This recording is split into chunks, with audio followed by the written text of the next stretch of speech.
Good morning, everybody. Welcome back to Political Ray. We've got some stories that happened over the weekend. Um, and I want to welcome you to this is my first live stream. So we're gonna go ahead and start doing this. Every morning I will be here around pretty much 6:30, 7:30 Eastern time, right ahead of the Rumble lineup. So um we'll get into this. Now we had some stories over the weekend, like I said. Uh Putin, Ukraine, President Trump still trying to figure out how to go about this. He's having issues on both sides, including Putin and Zelensky. So we'll get into that. Um, Minnesota or Mississippi rather, sorry, has done away with income tax for the state. They join a few other states who have already done this. I think that this is pretty big news, especially for people who live in that state. I think it's a good thing. I think income taxes should be a thing of the past. It should go away. But anyway, Columbia University, we still got some news about that stuff. They're still protesting, saying that Mahmoud Khalil should be released.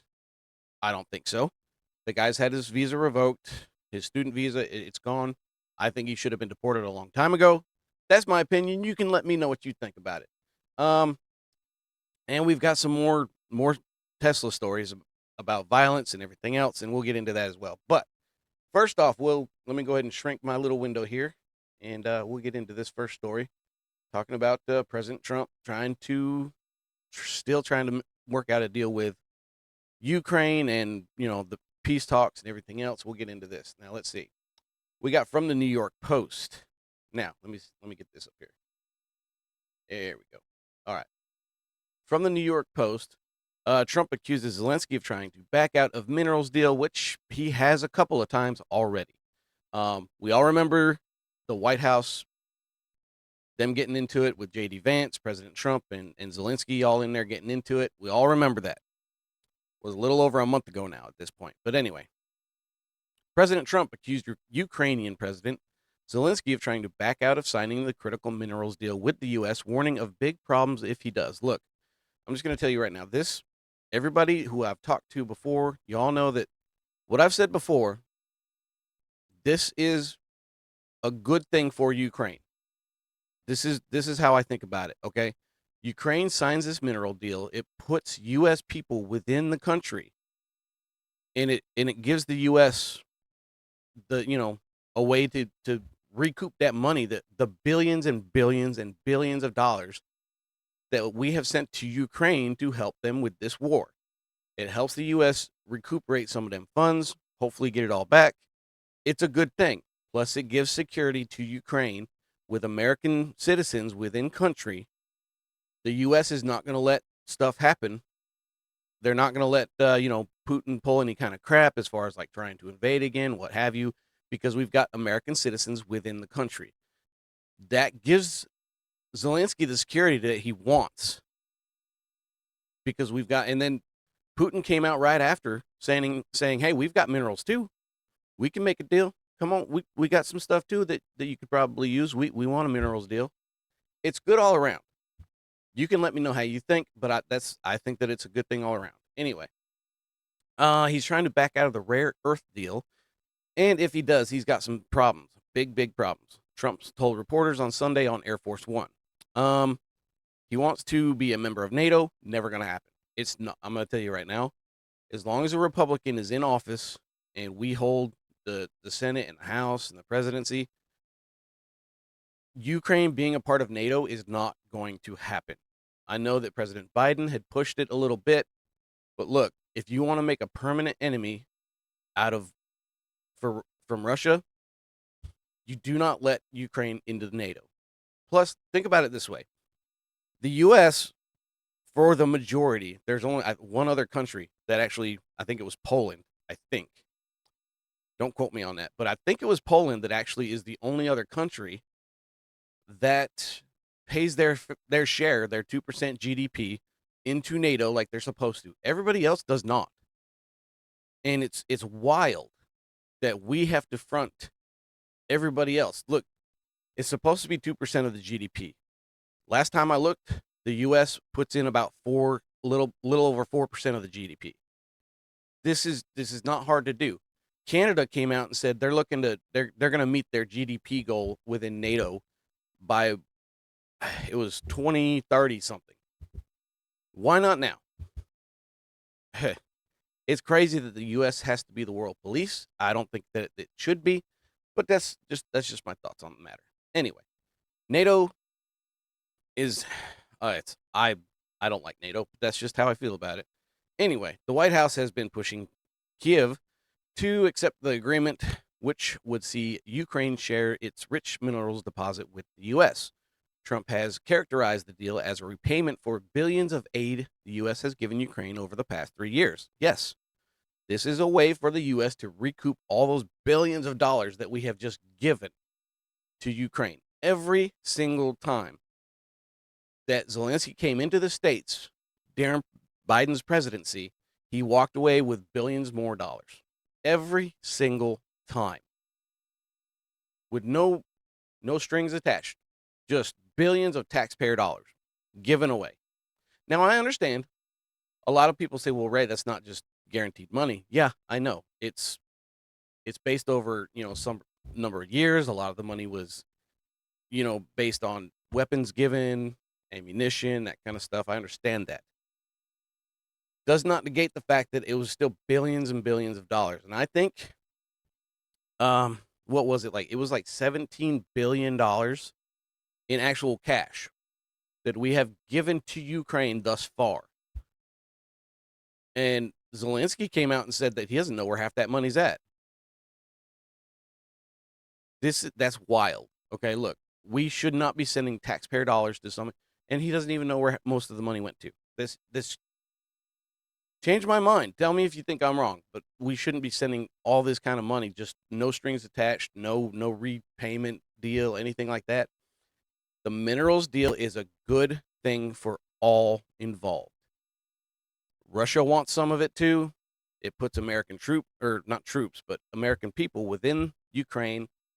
And it tells Russia, look, we've got American citizens in Ukraine. Don't do anything stupid. Anyway, last week, the two countries issued a joint statement saying they had agreed to conclude a comprehensive agreement as soon as possible. Still haven't done it. Look, like I said before, we all remember the tiff, the tussle, the argument, what have you, within the Oval Office. And they were supposed to sign the minerals deal at that point. Didn't happen. And then Zelensky came back again and said he's ready to sign. Backtracked again. Said he wasn't. The guys flip-flopped every single time on every single issue. The ceasefire deal, that actually came to fruition after he flip-flopped once on it and then came back to it, said that they were ready to sign it. Now we're still waiting on Russia. What's the deal there, Putin? Get a ceasefire done so we can start talking about other things, getting actual peace negotiations going. Anyway, the development of a sharp turnaround from Trump and Zelensky's widely publicized dust-up in the Oval Office last month when their meeting threw the deal into limbo. Zelensky, for his part, he said Kiev's lawyers need to review the draft agreement before he can say more about the offer. Look, fine. Excuse me. Now, look, if you want to have your lawyers take a look at this, I understand. I don't have a problem with that. Your lawyers should take a look at it. Anyway, that being said, I don't think Zelensky actually wants peace. I don't. You can try and change my mind. That's just how I think about it, because every action he's taken just tells me that he does not want, he wants his cash cow to keep coming in. That's all I can think. Why would you not? The guy, I don't think that he cares about his citizens. I don't think that he cares about the war. I think that he cares about that money flowing in from the U.S. and other countries. When President Trump and J.D. Vance said that, look, you're not getting any more money from us, we need to start peace negotiations, have the ceasefire, yada, yada, yada. That should have been enough. We're not going to send you any more money. His cash cow ran out. So what did he do? What was the next step? Right after that Oval Office incident where they got into that tiff, what did he do? He ran right over to the UK and said, I need some money. The US cut me off. I need money. Well, The guy just wants the cash. Everything that he's done makes me believe that this is the case. Tell me I'm wrong. Okay, you can tell me, sure, he's gotten to a tiff. Him and President Trump don't get along, blah, blah, blah, blah, blah. The guy, if he cared about his country and his citizens, regardless of the argument within the Oval Office, he would have signed that minerals deal. Done. That's it. Instead, he got pissy, walked away, left the Oval Office. I don't know if he got thrown out of the White House or if he left on his own accord. I don't know that. It's been over a month since that happened. He could have signed that deal by now. As I said, it's a good deal. It gives him the security he wants within the country, and Putin has come out and said that he wants a minerals deal as well. It's good for everybody, so why not do it? Anyway, I just don't think that he wants peace within the country. That's just, again, that's my opinion. That's what I think, given everything that's happened thus far. I don't see him actually wanting peace within the country. I don't think he cares about his citizens. I think he wants to stay in power. And you can tell me he's not a dictator all you want. I think he's a dictator. He's pushed off elections, and he does not care about the war. He just wants it to keep going. Maybe it's because he wants to stay in power. Maybe, I don't know. Or maybe he just wants that cash to keep coming in. It enriches him, that's for sure. Anyway, take a look at this. This is him talking. This is Ukraine. Zelensky will not allow UN peacekeepers on the ground in Ukraine, insisting that NATO membership and NATO boots on the ground is the only way forward. Now, maybe this is the case. I don't know. This could be as well. But wouldn't it would make more sense too if he's keeping this going because he actually does want Ukraine to join NATO. Now, to me, it's not a secret that he's been wanting to be a part of NATO for a long time. It's just that the repercussions that come with Ukraine being a part of NATO, in my opinion, are not worth it. Putin has come out and straight up said that if Ukraine was to join NATO, it would not be good. I believe Ukraine joining NATO is going to start a war that I don't know if the world could recover from. Maybe I'm wrong. Maybe it's just a small war. I don't know. But I can guarantee you that Ukraine joining NATO would not be good for the world. I'm just saying, because Russia is not, they will not have it. Putin said this will not happen without conflict. I don't think that they should join NATO. I think NATO's a joke anyway. The majority of the countries don't even pay their fair share, of the GDP that they signed on to. When you sign that contract to join NATO, it's 2% of your GDP.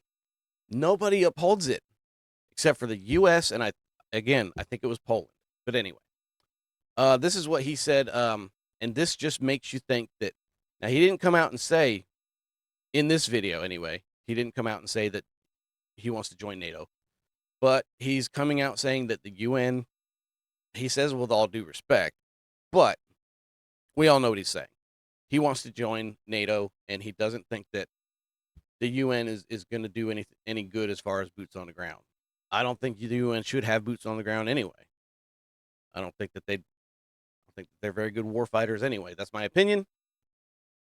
But that's my opinion. Anyway, take a look at this.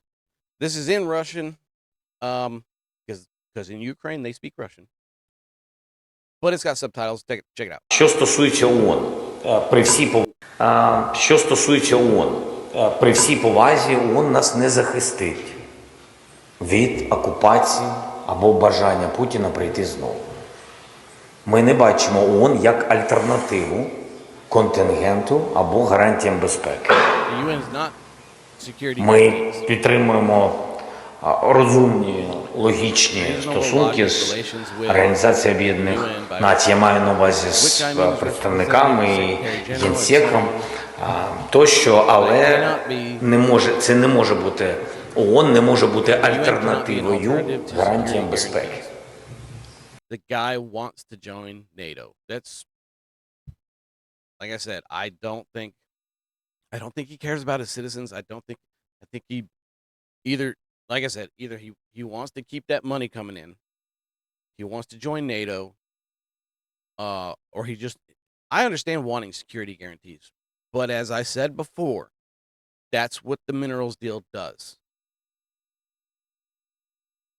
I don't think he cares about his citizens. I think he wants the war to continue because it funnels money into his pockets. And he wants to join NATO. I'll give you that too. I don't think it's a good idea, but he wants it. That's for sure. Anyway, let me just show you. I want to show you this because this is this is what is happening in Ukraine right now. Now, people are actively trying to get out of Ukraine because of the fact that look, Zelensky is actively forcing conscription onto his citizens to fight in this war. It's been going on for what, 3 years now? Over 3 years? These are people that are trying to escape Ukraine. Because and everybody's seen the videos are all over the internet. People are trying to flee because there's video you can see the videos. There's people walking down the street, van pulls up, they get thrown into the van, they get forced into service.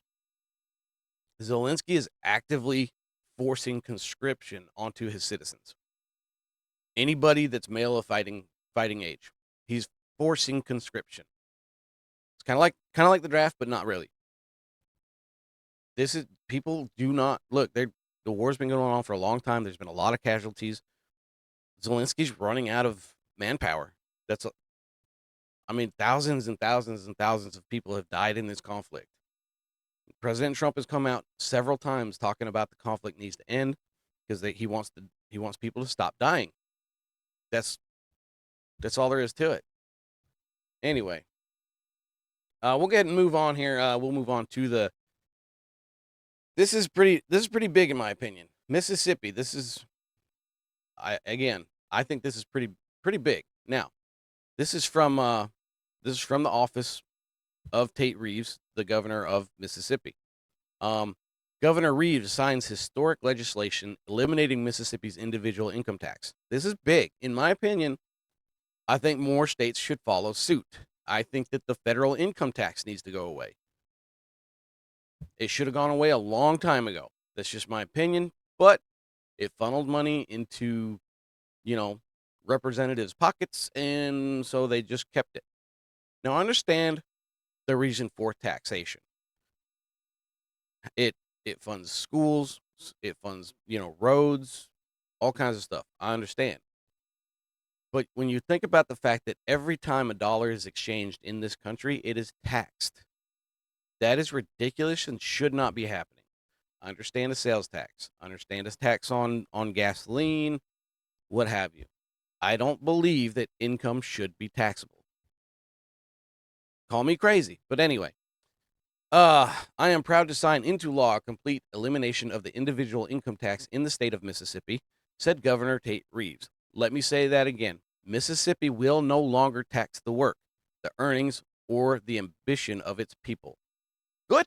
I'm all for it. I'm happy that it's happening. It's not my state, but I'm still glad that it's happening. Some of the other states, Florida, Alaska, South Dakota, Nevada, I mean, I understand them. They've got a huge revenue because it's a tourist destination for gambling.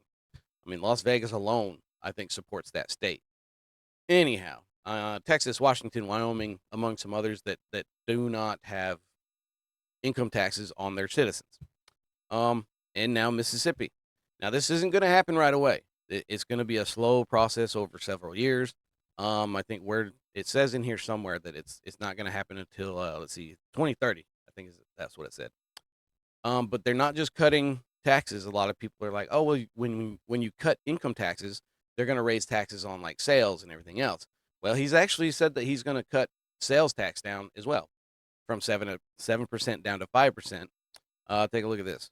House Bill 1 builds upon House Bill 531, which was the biggest tax cut in Mississippi history at that time. House Bill 531 was signed into law by Governor Reeves in 2022 and returned $500 million to taxpayers. The new legislation, House Bill 1, cuts the individual income tax rate to 3% by calendar 2030, with future annual decreases until it ultimately falls to zero. Like I said, it's not going to happen right now. It's going to slowly happen over a few years. That way the state, I would imagine, can actually get used to having to, deal with this, because they've got this money coming in. It can't happen overnight. It's got to take its course, go through its stuff gradually, what have you. But again, that's okay. It's like if President Trump came out and said, we're just doing away with the federal income tax. I know it's not going to happen overnight. It's something that has to happen gradually to let the system grow accustomed, as it were. So, that being said, let's see. Where was I? The future annual. Additionally, the legislation signed by Governor Reeves decreases the tax on grocery sales from 7 to 5%. That's what, like I said, people are going to think, oh, well, he'll raise the taxes on everything else. Well, groceries, he's not. He's actually going to decrease that as well. So I'm all for this. I'm glad it's happening. I'm glad for people who live in Mississippi. I think that people should keep what they earn. It's not an opinion I have just all by myself. A lot of people think this way. I think taxation is theft, and I think the money that I earn by going to work and doing a job should be my money. I don't think that the federal government has any right to intervene and take my hard-earned cash that I earn using my, doing my job. I don't think that the federal government has that right. That's my opinion, and I'm not alone in it. But anyway, let's see what else we got in here. Is there anything important? This is more than a policy victory, said Governor Reeves. This is a transformation, and it is a transformation that I have believed in, fought for, and worked towards for many years, from my days as lieutenant governor to my first campaign for this office. And every legislative session since, I have made this my mission because I believe in a simple idea that government should take less so that you can keep more. Yes, you couldn't have said it any better. Anyway, that our people should be rewarded for hard work, not punished, and that Mississippi has the potential to be a magnet for opportunity, for investment, for talent, and for families looking to build a better life. I'm on board 100%. I'll just say it, I don't think that the federal government has any say in taking my hard-earned money. I don't think that they should. I'm not alone in the sentiment. Anyway, I think it's a good thing, and I think the government shouldn't be taxing people for money that they earn on their own. If you want to have a sales tax, everything else, that's, I don't really have an opinion on that. I understand that roads have to be built. I understand that the money's got to come from somewhere. I don't completely disagree with taxes altogether. I do wholeheartedly disagree 100% with the fact that we are taxed on our hard-earned money. Don't think it should be a thing. Anyway, you can let me know. You can comment below. Let me know if you think differently. I understand taxes has to be a thing, but I don't think income tax should be a thing. That's my opinion. Anyway, Columbia University is still making headlines. Take a look at this. Now, this is from Josh Firestein, who is on Louder with Crowder, if you don't know. He's a funny guy. But anyway, this is what he put on X. He shared this. This is just another... This is like complaining about your ribeye was undercooked after you ate all 14 ounces and licked the plate clean. Columbia Student Services Center going to be busy processing the diploma replacement applications this week. I don't understand this. I don't get the point of this, but hey. Graduates of the School of International and Public Affairs chanted Free Palestine as they destroyed their sheepskins. It was Alumni Day on campus. The protests are in support of Mahmoud Khalil, the Columbia grad student and protester now held by ICE agents. And they also object to the concessions made to curb protests on campus. And we will continue to rage at this institution until Mahmoud Khalil is free. Until students are free to fight for Palestinian rights and liberation. Graduates of the Look, Mahmoud Khalil, who was a visa holder. He had a student visa. It was revoked. Now, given the rules, the Secretary of State, who is Marco Rubio, has the right to take away his visa with no explanation. Now, the way I understand it is, if he gives an explanation as to why he revoked his visa, which he has, because he partook of a violent overtaking of the hall, the library on campus. He led that, and he openly handed out flyers that said "Death to America" on them. This guy was the leader of that, and let's not be coy about it. They call it a protest. It wasn't a protest. When you violently overtake a library, injuring security, there's vandalism, there's destruction of property. That is not a protest. That becomes a riot. That being said, that was the reason that was given why his visa was revoked. Now, if he didn't give a reason to why he revoked his visa, then he has a right to a trial. But because of and it doesn't have to be a good reason, just any reason given. Marco Rubio can just give a reason, and he does not have a right to a trial. Now, as far as I understand it, he still is being held in Indiana, I believe it was, by ICE officials. I think that the guy should have been deported long ago. As soon as they picked him up and he got that visa revoked, he should have been gone. That's my opinion. A lot of people disagree with it, and that's fine. I'm just here complaining into a camera. You can disagree with me if you want. You can let me know. Comment below. Anyway, I don't see the point of this. You're going to come to a look, these people they still have to pay their loans. They've taken out hundreds of thousands of dollars as far as like student loans in order to get these diplomas. So I don't see the point of coming to the university just to tear up your diploma. I think it's stupid. This is my opinion again, but what's the point? To protest what? What is this proving? You're tearing up your own diploma that you paid for. It doesn't make sense to me. Somebody let me know. It's an honest question. What does this prove? I'm going to come and tear up my diploma because I want Mahmoud Khalil to be released. I don't get it. I don't understand it. I don't understand the thinking, the reasoning behind it. I don't get it. Anyway. Tesla's still making the news. There's a few stories that were running around over the weekend. Just a quick one, the left has completely lost their mind over this. This is them talking about violence, active violence. There's people burning down Teslas. Now the guy that set firebomb, I covered that already. He has been arrested. He's facing up to 20 years. They are catching these people, and rightfully so. The people that are keying Teslas every day, they're drawing swastikas on the cars. They're spray painting them. There's a guy that got a gun pulled on him on the freeway from another crazy person. This is just the left, and this is due to the rhetoric from people like Jasmine Crockett and Bernie Sanders and everybody else, top government officials, and they don't have any consequences for the rhetoric that they're spewing out. And where are they when they're supposed to be condemning this kind of actions? I mean, there's nothing. None of them, AOC, Bernie, Jasmine Crockett, the squad, name whoever you want, Hakeem Jeffries, Chuck Schumer, where are they?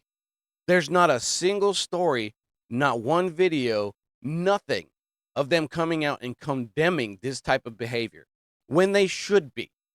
Where's them coming out and condemning this? I put a post up on X, and I called out AOC, Bernie, Chuck Schumer, a lot of Democrats, Jasmine Crockett, saying, and it was a video of somebody being physically assaulted just because they're driving a Tesla. I said, where are you guys at? You're supposed to condemn this type of behavior. Where are you? Not a word. Anyway, it's nuts. Now, this is the kind of people who are doing this kind of stuff. Take a look at this. This person is completely unhinged, And these are the type of people who are out there. And again, the rhetoric from Democrats in Congress, they need to come out because the rhetoric coming out of their mouths is fueling this type of stuff. And it's the same thing when they were talking about President Trump being Hitler and he's a threat to democracy and blah, blah, blah, blah, blah.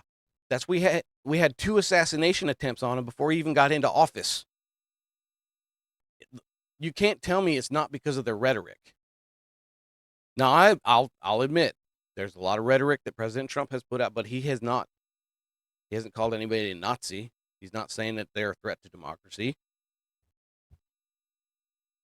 Constitutional crisis is another one that they like to use. Check it out. This, again, these people are just unhinged. Check it out. Destruction of property is a perfectly viable source of protest. What? Listen to what she says. Destruction of property is she's justifying it. She said it's perfectly fine form of protest. That's not protest. That's destruction of property and inciting a riot. That's not a protest. But these people have lost their minds. They think that this is acceptable, and it's not. I hope every one of them gets caught and they get sent to jail. This is insane. And where's the Democrats? They don't care. They don't. As long as their agenda gets pushed. No harming humans, obviously. Yeah. Human life is sacred no matter whose it is. Sure. But property these are just things. These are just cars. They're just cars. So it's completely justified if you vandalize it, torch it, whatever. Shoot guns into the vehicles. Not knowing who could maybe be in the vehicle. The showrooms. Shooting up Tesla dealerships. You don't know who's in that showroom. You don't know if there's a late person working late as a janitor. You don't know if somebody's in there, one of the salespersons working late doing some paperwork. You don't know. Now she comes out and she says human life is sacred. But these are just things. They're just cars. So it's okay. No, it's not. These people have completely lost their minds. Anyway, this is now I told you about the one on the freeway. This person had a gun. Now, I don't know if this is a gun for real. It looks to me like it may be a gun that's in its holster. I can't tell you for sure. Maybe I kind of thought when I first saw it, I said, that kind of looks like a taser. I don't know. It's hard to tell. But this kind of behavior, this stuff it's nuts. This should not be happening. Again, where's the Democrats coming out condemning this type of behavior? They're no silent crickets, nothing. This is insane. Look at this. Watch this. There it is. Again, like I said, I don't know if that, look, he almost crashes. He could have caused a serious wreck. Where's the Democrats condemning this behavior? Crickets. Again, they're nowhere to be found. They don't care. They don't care who this hurts. They don't care. Anyway, it's insane to me. I mean, this is nuts. Let me show this. Let me see if we can look. Again, I don't know. It kind of looks like a taser. I don't know. Maybe it wasn't a gun at all. Maybe it's just something he had. I don't know. But look, regardless of the fact, what happens if this guy pulls this? Now the license plate looks like they're in Texas. I don't know where this was. What happens if that other person has a gun? And look, all they see is this guy pointing whatever this is at them. In my opinion, I think that they'd be well within their rights to shoot this guy. Call me nuts, but look, people are gonna get this. This stuff has to stop. People are gonna start dying over this crap. Again, I call out the Democrats. Where are you at? Jasmine Crockett, AOC, Bernie, Chuck Schumer, Jasmine, the squad. Take your pick. Where are you at condemning this type of behavior? Crickets. Nowhere, because they don't care. They don't care. Anyway, you let me know. You can try and change my mind about this, but this crap has got to stop. I don't see justifying this type of behavior. I don't see the point. Look, and you can they're just things. Like that woman said, that's insane to me. It's active violence, it's vandalism, it's destruction of property. And this crap here, this is going to get, somebody's going to die. Somebody will be killed over this crap. It shouldn't be happening. But there's the rhetoric from the left is why this kind of crap is happening, because they call Elon a Nazi, say he's a threat to democracy, he's dismantling the government, blah blah blah blah blah. It's their type of rhetoric that is encouraging this kind of crap to happen. And there's nothing, there's crickets as far as the Democrats go coming out and condemning this crap. Nothing. Anyway, taking a look at this is another one. We'll take a look at this one. This stuff is insane. Anyway, this is a 61-year-old woman. This should not be happening. This woman was chased down because she was driving a Tesla. Now, she bought it because she said it was a fun car to drive. She had no political beliefs whatsoever, no intention of being political when she bought the car. She just said it was fun to drive and she enjoyed driving it. This woman was physically, like, she was forced off to the side of the road and physically assaulted by these crazy people. This, like I said, somebody's going to end up dead. I'm going to tell you, there's a lot of people out there, if they were forced off the road by some crazy person, and as they jumped out of their car, rushing at them, there's a lot of people that have pew-pews, and somebody's going to end up dead over this crap. Check this out. Take a look at this. This is video from the victim's Tesla camera. It shows a green car pulling up to a Tesla on busy Route 66, then swerving in front to box the Tesla in. The driver then walks over to the 61-year-old woman in the Tesla and reportedly starts hitting her while she's sitting behind the wheel. At one point, the woman says she bit the man's hand. Moments later, the passenger of the green car appears to walk over and pull the attacker away. They finally get back in their car and drive off. We spoke to the victim today, who said she was terrified and can't understand why anyone would do this. Look, excuse me. I'm glad that she wasn't severely hurt too bad. She was terrified. A 61-year-old woman was physically assaulted because of crazy people and the left's rhetoric. Change my mind. Let me know what you think. I do not think that these people would be pulling this kind of crap if the Democrats weren't out here calling Elon a Nazi and a threat to democracy and what have you. This, again, Democrats have to come out here and say that this kind of stuff cannot be tolerated. We are a nation of laws, and you cannot just go around physically assaulting someone just because of the car they drive. This is insane. This it's got to stop. There's no reason for this. You can't physically assault somebody just because they're driving a car that you don't care for. Just because the owner of the company, the CEO of the company, what have you. Just because he aligns with President Trump. That's what it comes down to. This is insane. I was just stunned, and I wished that I would have had someone with me that would have protected me. I'm just appalled. I didn't buy my car for a political statement. I bought my car because it's really fun to drive, and my politics have nothing to do with that. And I'm ashamed of our society. Me too. And what they're doing. The victim, along with the other Tesla owner who received a threatening note and text, have both now signed up for a gun safety course at a gun range north of Flagstaff. They tell us they don't feel safe right now and want to be able to protect themselves. Again, like I said, that was going to be my next point, but the video covered it for me. What I guarantee that this woman is going to go. She's going to go get herself a pew-pew. She's going to get herself a gun so that she can protect herself. After something like this, I don't blame her. I don't. Apparently it was in Flagstaff. I didn't even know that, but in Arizona. Why wouldn't you? After something like that, something crazy like that happening to yourself, I don't blame her for going to get a gun. I don't. Take yourself a safety course, get yourself a gun, protect yourself. Because these people, I don't see it stopping. Because there's no, like, again, I'll say it again. There's crickets from the left. These these Democrats within Congress need to come out and condemn this kind of stuff, because until they do, and it even if they did, I don't see it completely going away, but I think it would curb a lot of it. Maybe I'm wrong. I don't think so, though. I think it would curb a lot of this kind of crap. Anyway, we'll take a look at another one here. This is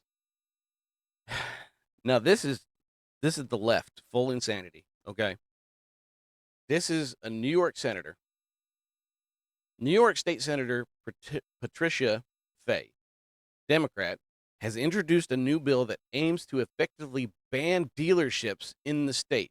No matter what we do, we've got to take this from Elon Musk. He's part of an effort to go backwards. Democrats are so unhinged that they are willing to destroy American companies for their radical agenda. Agreed. Again, this is what I'm saying. This doesn't act, she's not actively calling for people to do acts of violence, but again, we've got to take this from Elon Musk. This kind of stuff, she needs to come out and say, instead of saying, "Oh, I'm going to put forth a bill to permanently ban Tesla dealerships within the state of New York," instead of saying that, why don't you come out and say, "Look, we've got to bring the temperature down. These attacks against private citizens, mind you, has got to stop." Why can't she come out and say the attacks on private citizens has to stop? Just because someone owns a Tesla does not give you the right to physically assault, pull a gun on, what have you. It's got to stop. Democrats, crickets, they don't care. All they care about is pushing their agenda. I'm telling you, they don't care about their people. They don't. If they did, again, I've said this before, I'll say it again. The Democrats, pre-President Trump, President Biden, said that he wanted to go fully electric with vehicles within the 2030s. They were pushing the EVs. A lot of these people that own Teslas are Democrats. But now it's not okay to have one. I'm old enough to remember back before a few months ago, when President Biden was still the president, when he was pushing the EV mandate. I'm old enough to remember that. A lot of Democrats went out and bought Teslas. But now it's not okay. They're attacking their own base. These Democrats, these senators, these Congress people, they don't care. They don't care that it's their own people driving these vehicles and being attacked. They don't care. They don't. They don't care about their citizens at all. All they care about is their agenda. They're pushing the right narrative, what have you. They do not care about their people. Anyway, I'm gonna go ahead and move on now, because that was, I get frustrated and annoyed because there's nothing that they don't care. But anyway, I digress, and I just keep making the same talking points. But anyway, this is from the Post Millennial. Now, Trump launches podcast Row. This is pretty cool. I think that this is pretty rad. I thought that having a seat for new media within the press pool at the White House, I thought that was pretty cool. I think this is just furthering that. I like it. It gives voices that aren't mainstream media who have a narrative and push an agenda. It gives voices to new media podcasters, video podcasters, what have you. This Tim Pool is one of the first ones that actually got into this. I was pretty excited about this. But anyway, again, Trump launches Podcast Row to give further White House access to new media. I'm excited for this. I like this idea. I like the fact that they brought in the new media seat within the press pool. President Trump, they call it the podcast presidency because he went on Joe Rogan. He did a bunch of other podcasts. I think Barron had a lot to do with that. And I'm fine with it. New media, a lot of people don't watch mainstream media anymore. A lot of people watch these podcasters. They watch these independent media guys, women, whoever it may be. Obviously, I love the Post Millennial. I think that they do good work. I use them a lot. Anyway, The Trump White House has debuted Podcast Row as part of the administration's push to give more access to the Trump administration. On Thursday, a number of podcasters, including Human Events Daily, host Jack Posobiec, the Daily Wire's Michael Knowles, and many others, set up at the White House to host their respective shows. I think that this is fantastic. Anyway, in a post on X, the White House announced, "Welcome to Podcast Row at the White House. We are so proud to welcome new media voices and podcasters from around the country who have massive audiences and are talking to everyday Americans like you." I won't ever get there.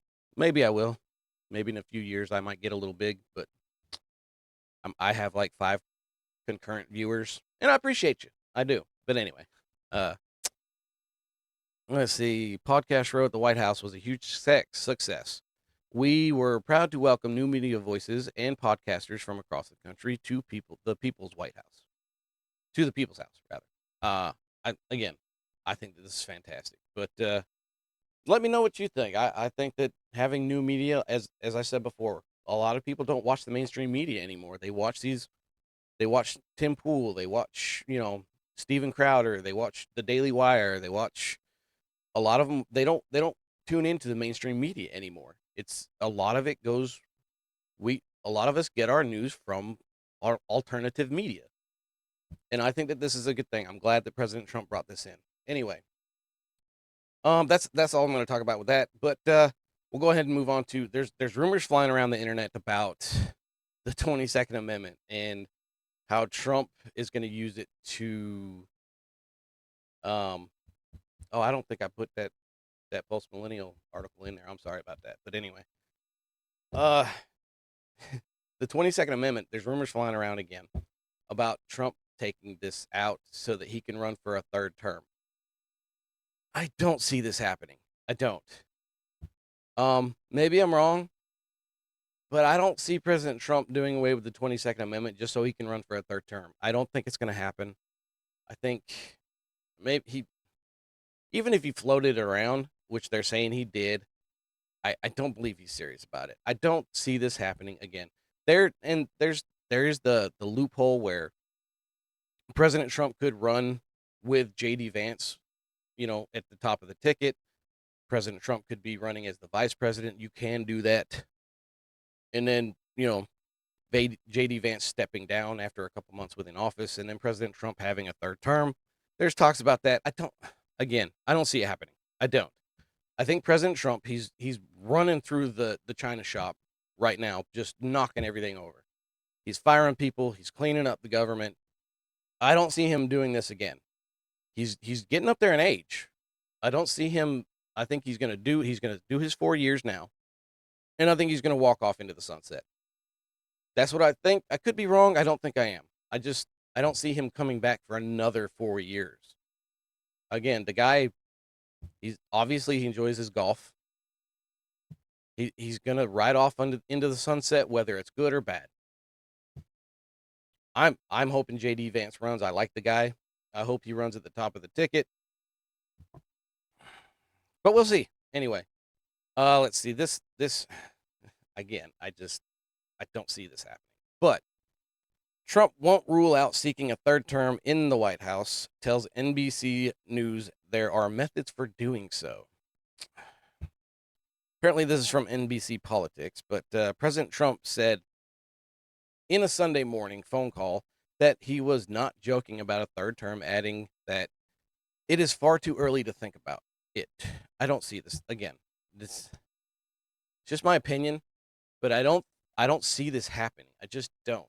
I don't see any scenario where this guy wants to stay in there for another 4 years. Like I said, we're in the 3rd, almost the 4th month of the year.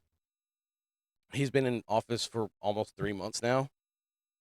All the stuff he's done thus far, he's stayed ahead of the mainstream media and their narrative. Every time they try to talk about something, he goes ahead and does something else, and they can't keep up with him. I don't see him doing this another 4 years after this term. I just don't see it happening. Again, my opinion, I could be wrong, but you let me know. But that's all I got for this morning. I appreciate you hanging out. If you like what I saw, what I saw. If you like what you saw, you can follow me here on Rumble. Again, I will be live Monday through Friday at 7:30 Eastern Time, just ahead of the Rumble lineup. So, again, if you like what you saw, follow me. Comment below, give me a like, whatever you want to do. You can also follow me on you can subscribe to me on YouTube if you want to, but Rumble's where it's at. Go to Rumble. They got the lineup. I'm not a part of it. I'm not paid to say it, but I'm a fan of Rumble. I don't like YouTube. That's just go to Rumble. Get yourself a Rumble premium membership and be a part of Rumble. It's gonna take over. Anyway, you can also follow me on X at The Political Ray. And again, I appreciate you hanging out. And I hope everybody has a wonderful morning. And God bless. Take care of each other.